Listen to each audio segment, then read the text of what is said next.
Hello, good morning. 31 दिसंबर की news हम cover करेंगे आज। पहली न्यूज़ है, ये ट्राइबल फेस्टिवल है अय्यानूर अम्मानूर फेस्टिवल। राइट, ये नीलगिरी हिल्स में मनाया जाता है। इसको मनाने वाली ट्राइब का नाम है कोटा ट्राइब।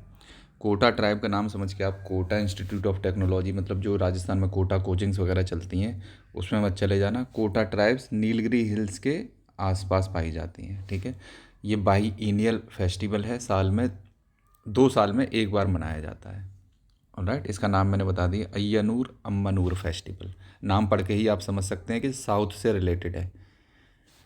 इसमें फोकस किस पे रखता है? पॉटरी बनाते हैं ये लोग, अपनी ट्रेडिशनल अटायर्स मतलब ड्रेस वगैरह पहनते हैं, डांसेस वगैरह करते हैं। आप देख सकते हैं इन औरतों ने ट्रेडिशनल अटायर पहन रखा है। और ये बहुत ही अच्छी साउथ के फेस्टिवल्स की बात होती है कि वो कोई भी फेस्टिवल सेलिब्रेट करते हैं, they celebrate it as a festival only. They wear their traditional dresses, they organise gatherings, they dance, है ना।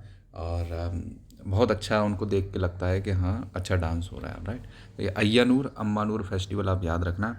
ये मैंने नीलगिरी हिल्स का आपको रीजन बताने के लिए मैप लगाया हुआ है। This is Nilgiri hills. ये ट्राई जंक्शन पर पड़ता है।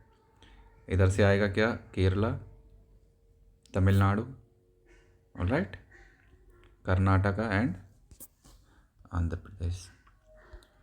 तो ये आप देख लेना इसको, that is a good news. और कोटा ट्राइब्स, ये याद रखना। नेक्स्ट आ जाते हैं, सुनीता विलियम्स आने वाली हैं केरला के लिटरेचर फेस्टिवल में। ओके, तो केरला लिटरेचर फेस्टिवल का ये 9th एडिशन है। ये हमें याद नहीं रखना कौन सा एडिशन है, केरला से आप समझ में आ जाओगे केरला का लिटरेचर फेस्टिवल है। लेकिन हम सुनीता विलियम्स के बारे में थोड़ा सा जान लेते हैं। सुनीता विलियम्स इंडियन अमेरिकन है, इंडिया की नहीं है। ऑलराइट, जैसे इंडिया के लोग अमेरिका में बस जाते हैं, फिर इनका जन्म वहाँ हुआ होगा, तो ये अमेरिकन है, लेकिन इनका ओरिजिन इंडिया का है। ऑलराइट, ये बिलोंग करती हैं सुनीता विलियम्स गुजरात रीजन से। ये नासा की एस्ट्रोनॉट हैं। ये कई बार आईएसएस इंटरनेशनल स्पेस स्टेशन में जा चुकी हैं। ये अपने साथ भगवत गीता को भी स्पेस में लेके गई थी। 7 बार ये स्पेस वॉक्स कर चुकी हैं, 50 घंटे से ज़्यादा। स्पेस वॉक्स मतलब सूट पहन के स्पेस में निकल जाना, है ना। She rain first space marathon, दौड़ हुई होगी किसी भी तरह की, I don't know how they accomplished it, but yes, first space marathon में इन्होंने पार्टिसिपेट किया था। और टोटल टाइम जो इन्होंने स्पेस में बिताया है वो 600 दिन से भी ज़्यादा है। और ये 300 दिन में एक बार में रह के आई थी वहाँ पर। ऑल राइट, और जो कल्पना चावला थी वो भी इंडियन ओरिजिन थी। ये हिसार हरियाणा से बिलोंग करती थी। तो ये फर्स्ट इंडियन ओरिजिन वूमेन थी जो स्पेस में गई थी। राइट, और जब ये वापस आ रही थी कोलंबिया मिशन से लौटते समय 2003 में, तो कोलंबिया मिशन था, तो री एंट्री के टाइम पे इनकी एक थर्मल प्लेट उड़ गई थी और उसकी वजह से ये ब्लास्ट कर गया था। राइट, तो उनमें इनकी डेथ हो गई थी। कल्पना चावला ने मिलियंस ऑफ गर्ल्स को इंस्पायर किया है ना। और her death was not in when. Let see is a hero, she was a hero, she is a hero. Next हम देख लेते हैं कि इंडिया की जो इकोनॉमी है वो 4th लार्जेस्ट इकोनॉमी है। ये क्वेश्चन पूछा गया था एम्स के CRE एग्ज़ाम में, कॉमन रिक्रूटमेंट एग्ज़ाम 2025 में। तो क्वेश्चन में ये पूछा गया था कि इंडिया जो 4th लार्जेस्ट इकोनॉमी है, तो 3rd लार्जेस्ट कौन सी? ऑलराइट, ऑप्शन में जर्मनी था और एक जापान था। तो बहुत सारे लोग इसी में कंफ्यूज हो सकते हैं, भाई USA और चाइना तो सबको पता है, ठीक है कि नहीं।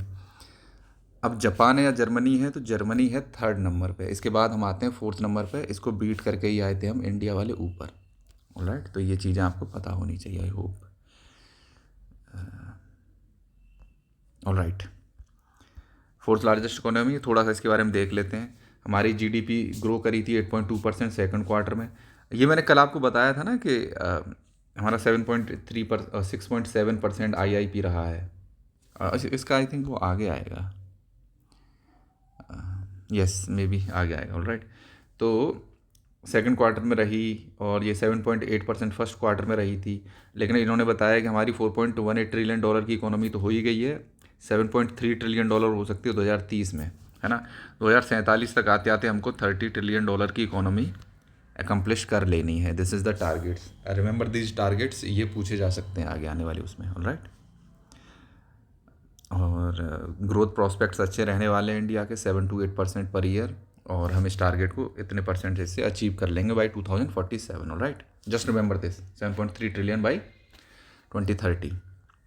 नेक्स्ट हम आते हैं, खालिदा जिया मर चुकी हैं, इनका नाम बस याद रखना, ये बांग्लादेश की पहली वुमेन प्राइम मिनिस्टर थी। ये इनकी शक्ल है, देख लो, ऑलराइट। मोदी के साथ भी, इनके साथ भी। और थोड़ा सा और अगर इनके बारे में जानना है तो उन्होंने अपनी जो लाइफ स्टार्ट की थी, ये वाइफ थी प्रेसिडेंट की, बांग्लादेश के जनरल जिया उर रहमान की वाइफ थी। उसके बाद ये पॉलिटिकल करियर उन्होंने स्टार्ट किया। ये सब हमारे लिए ज़रूरी नहीं है, ऑलराइट। जब इनके यहाँ सब कॉन्टिनेंट में एक बहुत तगड़ा साइक्लोन आया था, तो ये भीख मांगने के लिए इंडिया में आई थी, तो हमारे the then prime minister Rajiv Gandhi, है ना, तो उस टाइम पे असैसिनेट हो गए थे, लेकिन उन्होंने उनकी हेल्प की थी उस टाइम पे काफ़ी। तो हमको इतना बहुत ज़्यादा इसमें जानना नहीं किसने क्या किया, बस जस्ट रिमेंबर खालिदा जिया, ये पहली प्राइम मिनिस्टर थी वुमेन बांग्लादेश की, और इनका निधन हुआ है, और ये बांग्लादेश से बिलोंग करती थी। इनके अलावा भी एक प्राइम मिनिस्टर है जो इस समय असाइलम सीख करके इंडिया में आई हुई हैं, ऑलराइट, शेख हसीना। इतना आप लोग याद रखिए कि इनके फ्यूनरल में हमारे डॉक्टर एस जयशंकर जाएंगे 13वीं में। 13वीं तो नहीं मनाते ये लोग, I don't know what they celebrate, but yes remember this. Next हम देखते हैं हाल का। हाल है HAL, हिंदुस्तान एयरोनॉटिकल लिमिटेड। तो इन्होंने एक सिविल मार्केट में एंट्री कर दी है। सिविल मार्केट मतलब आम आदमी, हम और आप जैसे लोग हेलीकॉप्टर खरीद सकते हैं। कौन सा हेलीकॉप्टर खरीद सकते हैं इनसे? ध्रुव हेलीकॉप्टर न्यू जनरेशन का, ऑलराइट, ध्रुव NG हेलीकॉप्टर। इसके बारे में थोड़ी सी बातें जान लेते हैं। इस हेलीकॉप्टर का जो वेट है वो 5.5 टन का है, टोटल 5500 kgs। 2 इंजन है इसमें ट्विन इंजन है, मल्टी रोल है, मतलब गेस्ट को भी ले जा सकते हैं, शादी ब्याह में दूल्हे को भी उड़वा सकते हैं। अगर ह्यूमैनिटेरियन क्राइसिस आ जाए तो रिलीफ के लिए सामान पहुंचा सकते हैं, किसी को इवैक्यूएट करना है, भूकंप आ जाए, बाढ़ आ जाए, तो वहाँ से रस्सी पे लटका के लोगों को उठा के भी लाया जा सकता है, ऑलराइट। तो ये मल्टी रोल वो है, मेडिसिन सप्लाई करनी है, दैट्स इट। हाल के बारे में थोड़ा सा जान लेते हैं। ये 1964 में इसको फॉर्म किया गया था, Hindustan aircraft limited and aeronautics India limited, इन दोनों को जोड़ दिया गया तो हमारा क्या बन के आ गया था? हाल, 1964 में, alright, remember this. It is a sole manufacturer of military aircrafts in India. अकेला ही है जो मिलिट्री एयरक्राफ्ट्स बनाता है। कौन कौन से एयरक्राफ्ट बना दिए हैं? तेजस हवाई जहाज बना दिया है, और आर्मी मैन और पायलट्स को ट्रेन करने के लिए कई सारे ट्रेनर एयरक्राफ्ट्स बनाए। UAV, अनमैन्ड एरियल व्हीकल्स, मतलब जैसे ड्रोन टाइप की चीज़ें बहुत बना चुके हैं। ध्रुव हेलीकॉप्टर बनाया था, अब ये Dhruv new generation helicopter, alright. So remember these things, I hope इतने से कवर हो जाएगा। तो वही सब कहानी है, I already told you this. तो ये PSU, ये पब्लिक सेक्टर यूनिट है, मतलब सरकारी कंपनी है एक। नेक्स्ट हम आ जाते हैं हिमाचल प्रदेश में जो एप्पल ग्रो करने वाले हैं। पहले तो ये क्वेश्चन पूछा जा सकता है कि हाल ही में इंडिया ने किस कंट्री के साथ फ्री ट्रेड एग्रीमेंट साइन किया है, ऑलराइट। तो इसका आ जाएगा कि न्यूजीलैंड के साथ किया है, ओके। तो जब न्यूजीलैंड के साथ फ्री ट्रेड एग्रीमेंट साइन कर लिया है, तो हिमाचल प्रदेश के एप्पल ग्रो करने वाले लोग हैं, वो कह रहे हैं कि हमको यार तुम इंपोर्ट कर लोगे सस्ते दामों में तो हमारे एप्पल्स के दाम कम हो जाएंगे। अभी इस समय मार्केट में जाओ तो 250, 200 और ना 300 तक भी एप्पल्स मिल रहे हैं। तो आम आदमी इनको ख़रीद नहीं पाता है, प्राइस ज़्यादा है। इसका मतलब है demand is more than supply, that is why prices are high, alright. जब डिमांड ज़्यादा है, हमारे पास सप्लाई अवेलेबल नहीं है, तो हम इस सप्लाई की भरपाई कैसे करेंगे? इम्पोर्ट्स कर करके करेंगे, ऑलराइट। तो हम इम्पोर्ट इनको कहाँ से करने वाले हैं? न्यूजीलैंड से करने वाले हैं। तो जो पहले इम्पोर्ट ड्यूटी इन पर लगती थी 50%, इसको न्यू ट्रेड एग्रीमेंट के अंतर्गत 25% कर दिया गया है, ठीक है। अब क्या होगा? कई सारे और एप्पल्स आ जाएंगे। मान लो ये 150 रुपीज़ पर kg में अवेलेबल हैं। अगर अब 150 रुपये पर kg में न्यूजीलैंड के एप्पल अवेलेबल है, ये 200 रुपये किलो दे रहे हैं, तो आदमी कौन सा एप्पल खरीदेगा? न्यूजीलैंड वाले खरीदेगा। तो इनको भी अपने रेट क्या करने पड़ेंगे? कम करने पड़ेंगे, 150 पे ही लाने पड़ेंगे। तो इनसे इनका क्या लॉस होने वाला है? इनका रेवेन्यू लॉस होगा हिमाचल प्रदेश के एप्पल फार्मर्स का।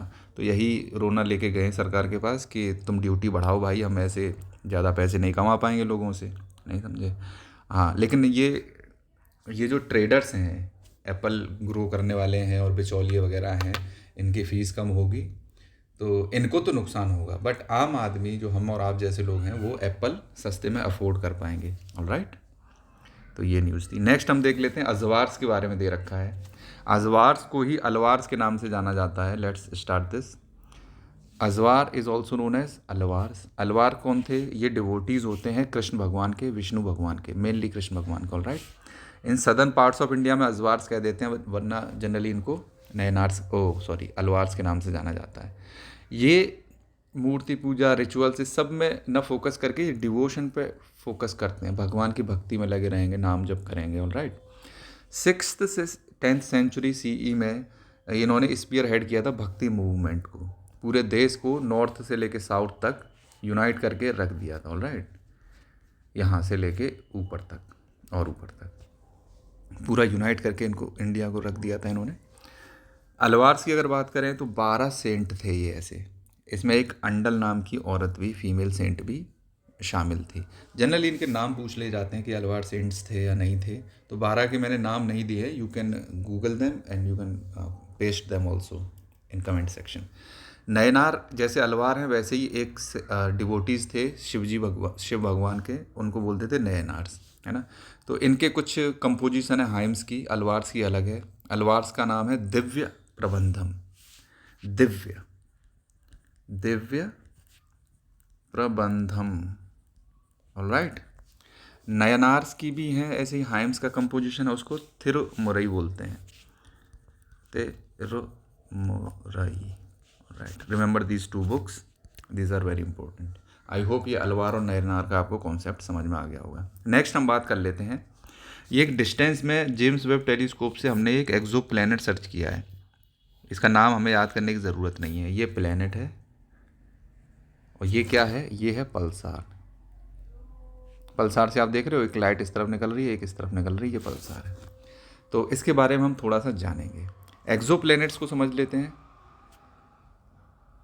जैसे हम अर्थ है ना, मार्स है, वीनस है, अर्थ है, सॉरी मार्स नहीं, ये मर्क्यूरी है ये। राइट, ये है मार्स, है ना। फिर जुपिटर है, सेटर्न है, नेपट्यून है, और उससे पहले प्लेटो भी हुआ करता था, लेकिन उसको ड्वार्फ प्लैनेट घोषित कर दिया। ये सारे जैसे हमारे सूरज के आसपास प्लैनेट्स हैं, तो इनको प्लैनेट्स बोलते हैं। इसको बोलते हैं स्टार। स्टार वो होता है जिसकी खुद की लाइट होती है ना, ये खुद से ही लाइट एमिट करता है भाई। प्लैनेट्स की खुद की लाइट नहीं होती है, तो इनको ऐसे प्लैनेट्स अपन लोग बोल देते हैं। तो जैसे ही हमारा प्लैनेट हमारे सोलर सिस्टम में है, सोलर सिस्टम मतलब सूरज का सिस्टम, उसमें जितने भी प्लैनेट्स हैं उनको हम अपना खुद का प्लैनेट्स बोलते हैं। इनके अलावा जितने भी दूसरे सोलर सिस्टम में हमें प्लैनेट्स मिलते हैं उनको हम एक्सो प्लैनेट्स बोलते हैं। तो आई होप कि ये एक्सो प्लैनेट का कॉन्सेप्ट आपको समझ में आ गया होगा। अब इसमें एक नाम दे रखा है पल्सार का। ऑलराइट, तो पल्सार के बारे में थोड़ा सा जान लेते हैं। ये होता है रैपिडली स्पिनिंग। तो ये जो वो है, तो ये बहुत ही तेज़ स्पिन कर रहा होगा, 700 से 800 बार पर सेकंड, बहुत तेज़ स्पिन करता है। हाईली मैग्नेटाइज, इसकी मैग्नेटिक फील्ड बहुत ज़्यादा होती है। ये एक न्यूट्रॉन स्टार होता है जो एमिट करता है बीम्स ऑफ रेडिएशन। ये जो आप देख पा रहे हैं लाइट, ये है। ऑलराइट, तो ये एक न्यूट्रॉन स्टार होता है। जैसे अगर कोई एक न्यूट्रॉन स्टार है, और अभी हम बताएंगे न्यूट्रॉन स्टार क्या होता है, और ये रोटेट कर रहा है ना, बहुत तेज़ी से रोटेट कर रहा है, तो उसको ही हम क्या बोल देते हैं? पल्सार बोल देते हैं। आई होप कि इतना क्लियर होगा। न्यूट्रॉन स्टार क्या होता है? हाईली डेंस्ड कोलैप्स्ड कोर होती है एक मैसिव स्टार की। मतलब जैसे मैं इसको थोड़ा सा इधर एक्सप्लेन कर देता हूँ। जैसे ये नेबुला है, ये मतलब धूल है, धूल का बादल। यही धूल कंडेंस होके क्या बना देती है? सबसे पहले प्रोटो स्टार। प्रोटो मतलब पहला स्टार बन गया। ये हम दो उनको समझेंगे, एक छोटा स्टार बनता है, एक बड़ा बनता है, उसको हम थोड़ा सा समझने की कोशिश करेंगे। तो ये प्रोटो स्टार बन गया, तो ये इधर का समझते हैं। ये कंडेंस होकर अगर छोटा स्टार बनता है तो इसको अपन लोग रेड जाइंट बोल देते हैं, छोटा सा।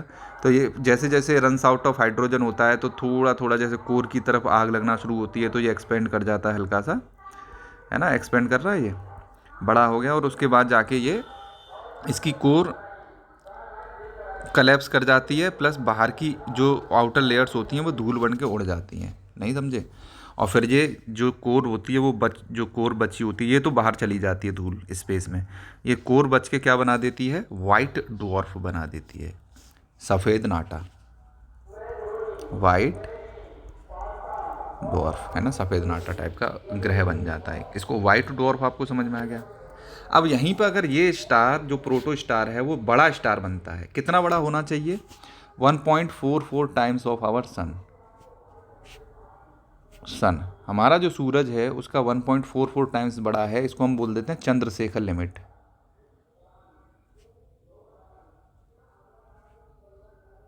है ना। अगर इतना बड़ा है तो ये कोलैप्स नहीं करेगा वाइट डॉर्फ में, तो फिर ये क्या करेगा? तब जैसे जैसे इसका आउटर सरफेस से हाइड्रोजन और वो हीलियम ख़त्म होती जाएगी तो ये इसके इनर कोर में आग लगना स्टार्ट हो जाएगी। जब इनर कोर में आग लगेगी तो ये बाहर का सरफेस एक्सपेंड करेगा, ऑलराइट। तो ये रेड सुपर जायंट बन जाएगा। अब चूंकि ये साइज़ बड़ा है तो ये कोलैप्स नहीं करेगा अंदर की तरफ, ठीक है कि नहीं। ये क्या करेगा? सुपरनोवा बड़ा हो जाएगा और इसकी कोर क्या करेगी? फिर ये कोलैप्स कर जाएगी। जैसे ये कोलैप्स करेगी तो इसको बोल देते हैं अपन लोग न्यूट्रॉन स्टार। यही न्यूट्रॉन स्टार क्या करेगा? रोटेट कर रहा है अगर, तो इसको अपन लोग बोल देंगे क्या? पल्सार। रोटेट कर रहा है तो, क्लियर है कि नहीं।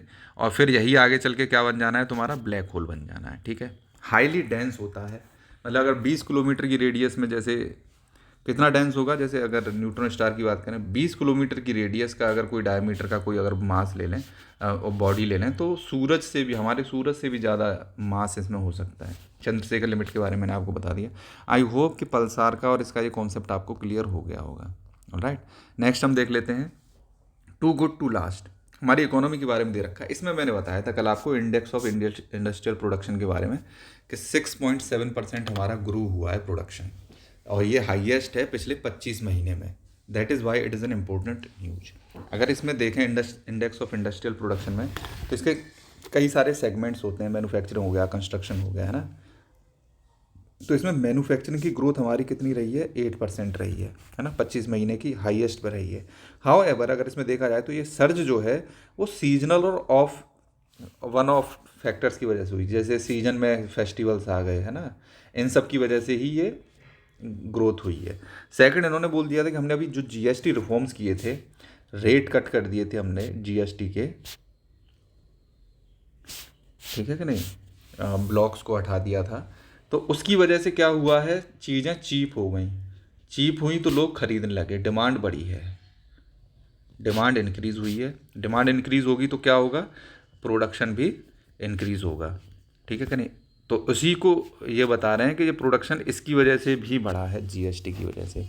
अब जब डिमांड इंक्रीज़ होगी, डिमांड इंक्रीज़ का क्या मतलब है? पैसा खर्च करेंगे लोग, पैसा खर्च करेंगे लोग, है ना, पैसा खर्चेंगे लोग, है ना, खर्चेंगे लोग।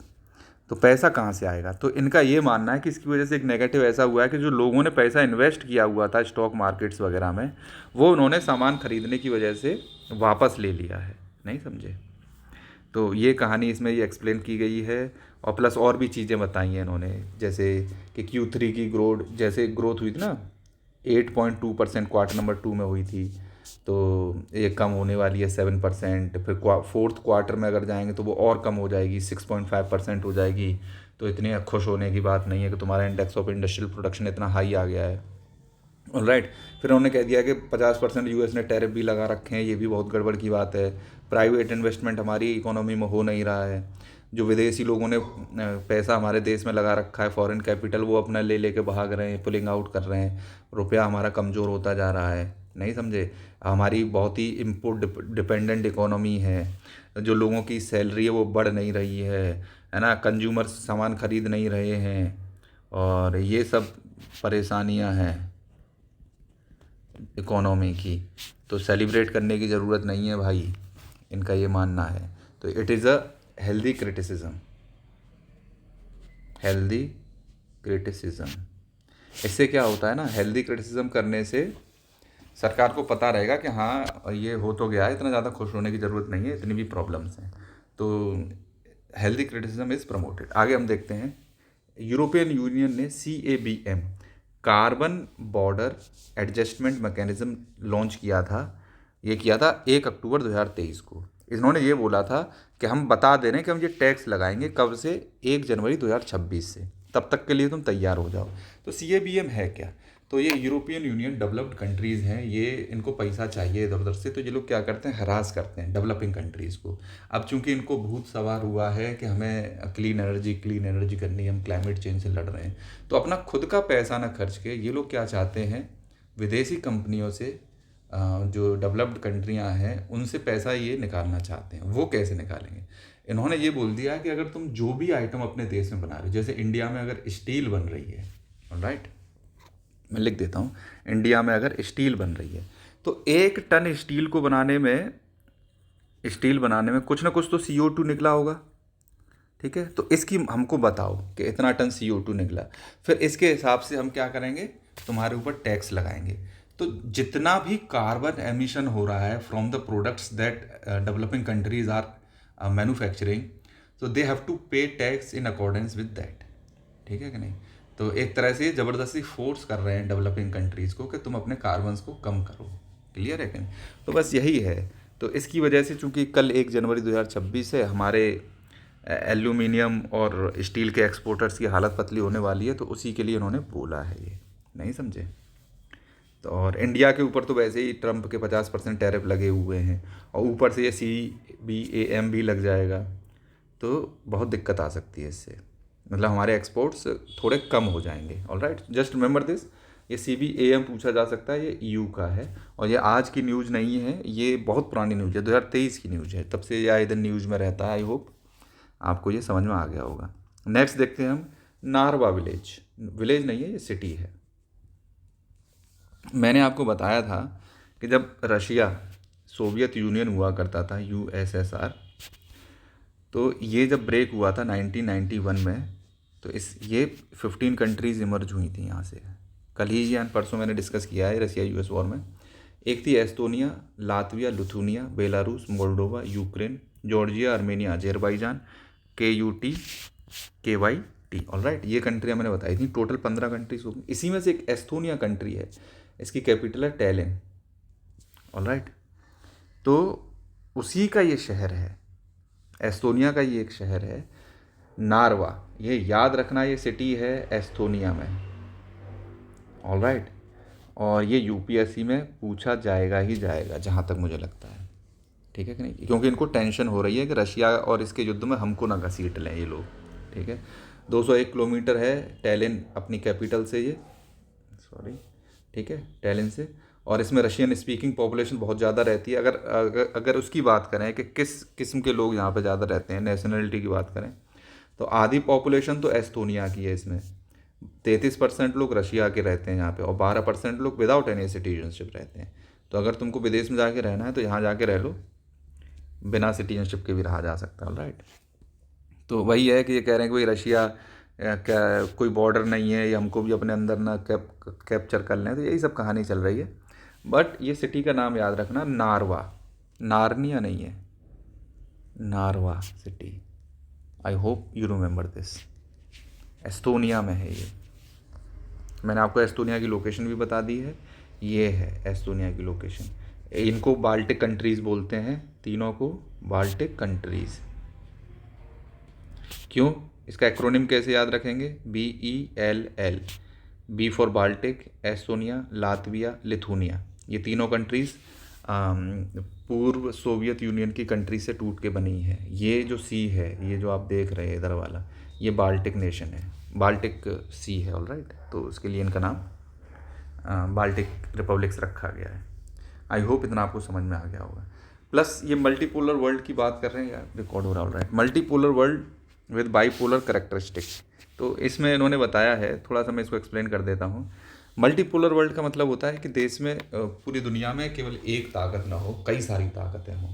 ऑलराइट, जैसे US है, रशिया है, चाइना है, इंडिया है, साउथ अफ्रीका है, इस तरह की कई सारी ताकतें होनी चाहिए।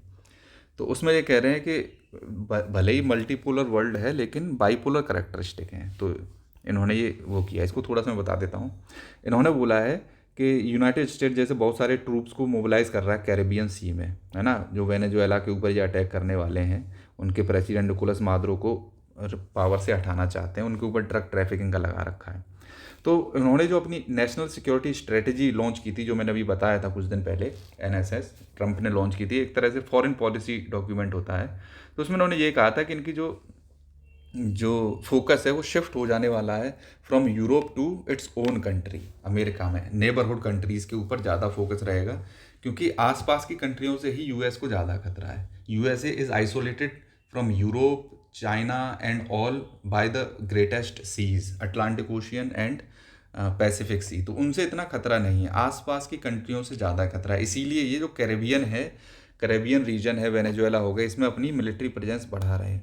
प्लस मैंने आपको बताया था कि जो नेशनल सिक्योरिटी स्ट्रेटजी डॉक्यूमेंट है, इसमें जो यूएसए है वो यूरोपियन यूनियन एंड रशिया को क्लब करके देखेगा और वहाँ से अपना सिक्योरिटी का फोकस ये हटा रहा है। अगर जैसे देखा जाए, अमेरिका की प्राइमेसी ये बढ़ाना चाह रहे हैं लेटिन अमेरिका में, तो यूएस प्रेसिडेंट डोनाल्ड ट्रंप ने इसमें ये मोनरो डॉक्ट्राइन है, ये मैं थोड़ा सा बता देता हूँ। ये एक डॉक्यूमेंट था जिसमें ये बताया गया था कि यूएसए कोई भी ऐसा इन्फ्लुएंस इस रीजन में आने नहीं देगा, लैटिन अमेरिका वाले रीजन में, जिससे कि अमेरिका के पॉलिटिकल, इकोनॉमिक, मिलिट्री मतलब जो इंटरेस्ट है वो हर्ट हों। इसको मोनरो डॉक्ट्राइन बोलते हैं, राइट। तो मतलब चाहे कुछ भी हो जाए, जो कैरेबियन रीजन है ना, और जो लैटिन अमेरिकन रीजन है, ठीक है कि नहीं, तो इस रीजन में ये इस तरह का कोई भी इन्फ्लुएंस आने नहीं देंगे जिससे कि अमेरिका के इंटरेस्ट हर्ट हों। ये वैसे ही है जैसे अगर इंडिया अगर सुपर पावरफुल होता तो यूएसए का इन्फ्लुएंस वो साउथ एशिया में नहीं आने देता, ना पाकिस्तान में, ना अफ़गानिस्तान में, ना चाइना में, न नेपाल में, न बांग्लादेश में, ना श्रीलंका में, न म्यांमार में। इन सारे रीजन्स में दूर रखते सारी कंट्री के इन्फ्लुएंस को, है ना, चाहे इंडिया को अटैक ही क्यों ना करना पड़ता। जैसे बांग्लादेश में सिचुएशन हो रही है, तो ये मोनरो डॉक्ट्राइन अगर इंडिया में लग रही होती तो इंडिया वाले अटैक कर दिए होते अब तक, है ना, और यूनुस खान को मार दिए होते और जो करना होता और वहाँ पे डेमोक्रेसी इस्टेब्लिश कर देते। इस तरह का ये एक डॉक्यूमेंट है। अपने देश के आसपास कोई खतरा ये लोग मोल लेना नहीं चाहते, ठीक है। सेकंड वर्ल्ड वॉर के बाद अगर देखा जाए, यूरोप की प्राइमरी सिक्योरिटी का गारंटर यूएस ही हुआ करता था, लेकिन अब यूएस ने बोल दिया है कि no longer interested in shouldering the burden of European security. बोले हम तुम्हारी सिक्योरिटी का ध्यान नहीं रखेंगे, एक्सप्लिसिटली नेशनल सिक्योरिटी डॉक्यूमेंट में बोला गया है ना। और मेन फोकस इन्होंने अब चाइना पे कर दिया है, ऑलराइट। तो it is difficult to discern a cohesive doctrine. Mister Trump की जो फॉरेन पॉलिसी है उसने मतलब इम्पल्सिव है, अनप्रेडिक्टेबल है, कभी भी कुछ भी बोल देते हैं। इसमें ये भी बोला है इस आदमी ने कि ये अपने आप को खुद को प्रेसिडेंट ऑफ पीस कहते हैं, लेकिन 6 कंट्रियों से ज़्यादा को तो ये बम्ब करके खुद से आ गए हैं, नहीं समझे। और फिर 3 ग्रेट पावर्स हैं इस समय वर्ल्ड में। 1991 के बाद अगर देखें तो यूएसएसआर था, सोवियत यूनियन, वो डिसइंटीग्रेट हो गया था, तो सोल पावर बचा था केवल और केवल यूएसए, अकेला पावर बचा था। लेकिन फिर भी रशिया का उतना इन्फ्लुएंस कम नहीं हुआ था, वो भी बना हुआ था। लेकिन धीरे धीरे करके चाइना की ग्रोथ हुई है, रशिया ने क्रीमिया को अनेक्स कर दिया, यूक्रेन का वो चल रहा है, तो रशिया की अभी एबिलिटी बनी हुई है कि वो पावर में है, अभी भी कम नहीं हुआ है। यूनिपोलरिटी का एंड हो गया था। अब देखो अमेरिका का डोमिनेंस, अब ऐसा नहीं है कि यूनिपोलरिटी नहीं है तो अमेरिका का डोमिनेंस खत्म हो जाएगा। भाई $30 ट्रिलियन इकोनॉमी है ना, 12% of the world they import, तो उनका डोमिनेंस ख़त्म नहीं हो सकता है। लेकिन कई सारी पावर्स और इमर्ज होके आ रही हैं। रशिया, चाइना हो गए, ये भी एक स्पेस ऑक्यूपाई करते हैं इसमें, ग्लोबल पावर में। कोल्ड वॉर के समय की बात करें, सोवियत यूनियन की, जो सोवियत यूनियन था 1970s में अमेरिका की 50% इकोनॉमी हो गया था, नहीं समझे। यहाँ पे है जीडीपी की बात करते हैं 1970s में, तो सोवियत इकोनॉमी 57% हो गई थी 1970s में। अगर अभी की बात अगर हम करें तो जो चाइना की इकोनॉमी है वो 66% ऑलरेडी हो चुकी है यूएस की इकोनॉमी की, नहीं समझे। तो मतलब China is now N equivalent force of USSR जो 1970s में था। तो एक तरह से मल्टीपोलर वर्ल्ड है। इसमें अगर हम इंडिया की बात करते हैं तो India is playing a long game, है ना। इंडिया अपने आप को स्ट्रेटेजिक स्ट्रेटेजिक नॉन अलाइनमेंट की तरफ हम लोग देख रहे हैं, ऑलराइट। हम न तो यूएसए की तरफ है, न रशिया की तरफ है, न चाइना की तरफ है। इंडिया वाले अपनी न्यूट्रलिटी मेंटेन करके रखे हुए हैं।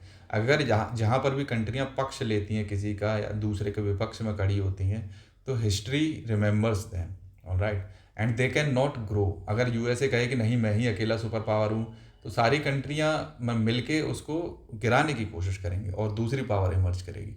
इंडिया की जो फोकस स्ट्रेटजी चल रही है वो ये है कि हम सारी कंट्रीज को, चाहे यूएसए हो, चाहे चाइना हो, चाहे रशिया हो, we will engage with them all.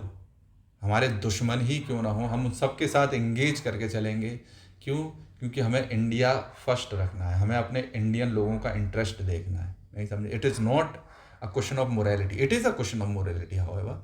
क्योंकि अगर यूएसए की रशिया से और चाइना से लड़ाई है तो इंडिया क्यों लड़े तुम्हारी तरफ से, या चाइना की यूएसए से लड़ाई हो रही है तो why India should fight from the side of China, alright.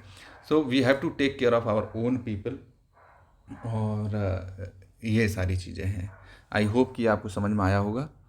और फ्यूचर में जब इंडिया आज से 40-50 साल बाद सुपर पावर बनेगा, तो इंडिया एक ट्रू सेंस में सुपर पावर होगा जिसकी सारी कंट्रीज़ इक्वली रेस्पेक्ट कर रहे होंगे, ऑलराइट।